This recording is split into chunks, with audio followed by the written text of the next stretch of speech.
আমাদের গোয়াল ঘরের পিছনে কি সুন্দর একটা লাউয়ের জাংলা, একটা জিনিস আর কি নিজের গাছের হাতের আবাদের চাষবাস করে খাওয়া যায় গ্রামে থাকলে। এই আল্লাহ যেন সেই তৌফিক দান করে।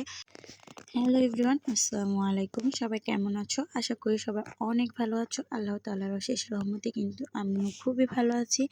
তো চলে আসলাম আজকে তোমাদের মাঝে একটা ব্লগ নিয়ে।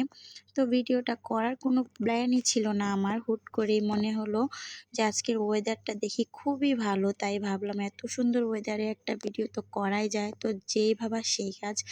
দেখো বাইরের ওয়েদারটা কত সুন্দর। এখন কিন্তু দুপুর গড়িয়ে প্রায় বিকেল হতে চললো, প্রায় 3টে বাজে। আমি প্রথমে দেখো স্ট্যান্ড নিয়ে নিয়েছিলাম, ভেবেছিলাম ঘরের ভিতরেই কিছু একটা ব্লগ ভিডিও বানিয়ে ফেলবো। পরে দেখি বাহিরের ওয়েদারটা এত সুন্দর, বাহিরে ভিডিওটা না করে আর পারলাম না। তো এই যে দেখো আমাদের গোয়াল ঘরের পিছনে কি সুন্দর একটা লাউয়ের জাংলা, এত সুন্দর লাগছে, তাই তোমাদের সাথে শেয়ার করছি। এত বড় একটা লাউয়ের জাংলা, এটা কিন্তু আমাদেরই, আর জাংলাটা অনেক বড়। আর এই যে দেখো আমরা একটা লাউয়ের বস রাখছি বা বিছন রাখছি, তোমরা কে কি বলো জানি না, আমাদের আঞ্চলিক ভাষায় এটাকে আমরা লাউয়ের জাংলা বলি। আর এই যে লাউটাকে আমরা বস রাখছি অথবা বিছন রাখছি বলি, এই লাউয়ের বীজটা থেকে আমরা যাতে এর পরের বছরও লাউ গাছ লাগাতে পারি কিংবা লাউয়ের জাংলা দিতে পারি, তার জন্য এই লাউয়ের বসটা রাখা। আর মাশাল্লাহ দেখো জাংলাটা কিন্তু অনেক বড়, মাশাল্লাহ। আর এদিকেও দেখো উঠানের এক সাইডে, আমাদের উঠান অনেক বড়, যার জন্য এক সাইডে একটা এরিয়া করে অনেকগুলা বেগুনের চারা লাগানো হয়েছে। আর এই যে দেখো মাশাল্লাহ বেগুনের ফুলও আসছে। আর এটাতে শুধু বেগুনের চারা না, ভিতরে হচ্ছে পেঁয়াজ রসুন এগুলাও লাগানো হয়েছে। আর গ্রামে থাকার এটাই একটা সুবিধা, দেখো রান্নাঘরের উপরেও পুঁইশাক উঠায় দেওয়া হয়েছে। আর এদিকে 3টা চারা গাছ লাগাইতেছে, পেঁপে গাছ। তো গ্রামে থাকার এটা একটা মাশাল্লাহ অনেক অনেক সুযোগ সুবিধা। যারা শহরে থাকে তারা এই সুবিধা বা এই আনন্দর মজাটা তারা কখনোই বুঝতে পারবে না, তাদের সব কিছু কিনে খেতে হয়।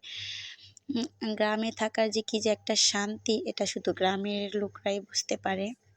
আর এই তো দেখো আমার দেবর এবং আমার শাশুড়ি পেঁপে গাছ লাগাচ্ছে। আর এদিকে আমি হচ্ছে একটা ফার্স্ট ওয়াশ নিয়ে আসলাম দোকান থেকে, যেহেতু বাহিরে ভিডিওটা করা সম্ভব ছিল না।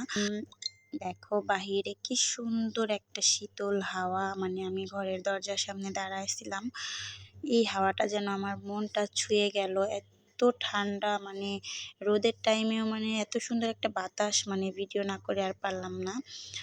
আর এই যে দেখো এটা হচ্ছে আমার অ্যালোভেরার গাছ, যেটা আমি আমার চাচাতো দেবরের কাছ থেকে নিয়ে আসছিলাম। একটু ছোট ছিল, এখন মাশাল্লাহ বড় হয়ে গেছে। তো এটা এই ইটের উপরে কেন রাখছি অনেকেই বলবা, কারণ হচ্ছে বাড়িতে ছোট ছোট বাচ্চারা আছে, নিচে রাখলে হয় কি তারা এটা ধরে বা ছিঁড়ে ফেলে। আর এখন আমি তোমাদেরকে আরেকটা জিনিস দেখাচ্ছি, এই যে দেখো এটাও কিন্তু একটা আমাদের গাছেরই জিনিস। এটা কে কি বলো, কার দেশের ভাষায় অবশ্যই জানাবা। এটা কিন্তু আমাদের আঞ্চলিক ভাষায় আমরা পাতিলা আলু বলি। পাতিলের মতো দেখো পাতিলের পেটটার মতো কেমন গোল টাইপের, তার জন্য এটাকে আমরা আমাদের দেশে পাতিলা আলু বলি। তো এটাও কিন্তু আমাদের নিজেদেরই গাছের আলু। আর এই যে দেখো এখন আরেকটা জিনিস দেখাচ্ছি, এটাও কিন্তু আমাদের গাছের ফল, জলপাই। কি আর বলবো, প্রত্যেকটা জিনিস আর কি নিজের গাছের হাতের আবাদের চাষবাস করে খাওয়া যায় গ্রামে থাকলে। এর মতো শান্তি যারা শহরে থাকে তারা কখনোই বুঝতে পারবে না, আমি যেটা মনে করি। আলহামদুলিল্লাহ আমি গ্রামের মেয়ে, এটা আমার গর্ব হয়।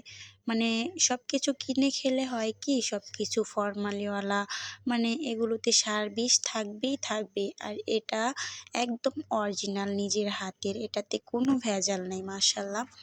তো যাই হোক, এই যে দেখো এখন কথা বলতে বলতে সন্ধ্যা হয়ে গেছে। তো আজকে খড়ির চুলা বা লার্কি চুলা দিয়ে আমরা রান্নাঘরে রান্না করছি। আমার শাশুড়ি রান্না করছে, যদিও আমার কোলে আমার মেয়েটা ঘুম থেকে উঠে পড়ছে, আমি রান্না করতে পারছি না, তাই পাশে বসে বসে আমি ভিডিও করছি আর আমার বাবুটাকে কোলে নিয়ে আছি। আরেকটা মজার জিনিস কি জানো, এই যে আমাকে দেখলা না আমি হিজাব পরে আছি, তো এখন অনেকেই বলবা হিজাব পরে আবার ভিডিও করছে, মানে হিজাবের ভিতরে থেকেও যে এত সুন্দর ভিডিও করা যায় আগে কল্পনা বা ধারণাও ছিল না, কখনো করিনি, ভাবতাম কেমন না কেমন হয়। এখন আমি মনে করি ভিডিও যেমনই হোক মাশাল্লাহ এখন থেকে হিজাবের ভিতর থেকেই ভিডিও করার চেষ্টা করব। ফেস ওপেন করে ভিডিও না করাটাই উত্তম। এটা হচ্ছে একটা পর্দাশীলের ব্যাপার, যদিও তেমন পর্দাশীল এখনো হইনি, হতে চেষ্টা করছি। আল্লাহ যেন সেই তৌফিক দান করে, বেপর্দায় যেন আর না চলি, এভাবেই হিজাবের ভিতর সারাটা জীবন থেকে যেতে চাই। আল্লাহ তাআলার অশেষ রহমতে সবাই দোয়া করবেন আমার জন্য। এখন থেকে আমি হিজাব পরেই ভিডিও দিব, কখনো ফেস ওপেন করে আপনারা ভিডিও পাবেন না। তো যাই হোক, এদিকে মূল্যবান কথা বলতে বলতে কিন্তু আমার ভিডিওটাই শেষ হয়ে গেছে, আমি খেয়ালই করিনি। আজকের ভিডিওটা এই পর্যন্তই। শুভ সুস্থ থাকবেন, ভালো থাকবেন, দেখা হবে নেক্সট কোনো ব্লগে। আর আমার ব্লগটা ভালো লেগে থাকলে অবশ্যই চ্যানেলটা সাবস্ক্রাইব করে পাশে থাকবেন, আমি কিন্তু নতুন। সবাইকে আল্লাহ হাফেজ।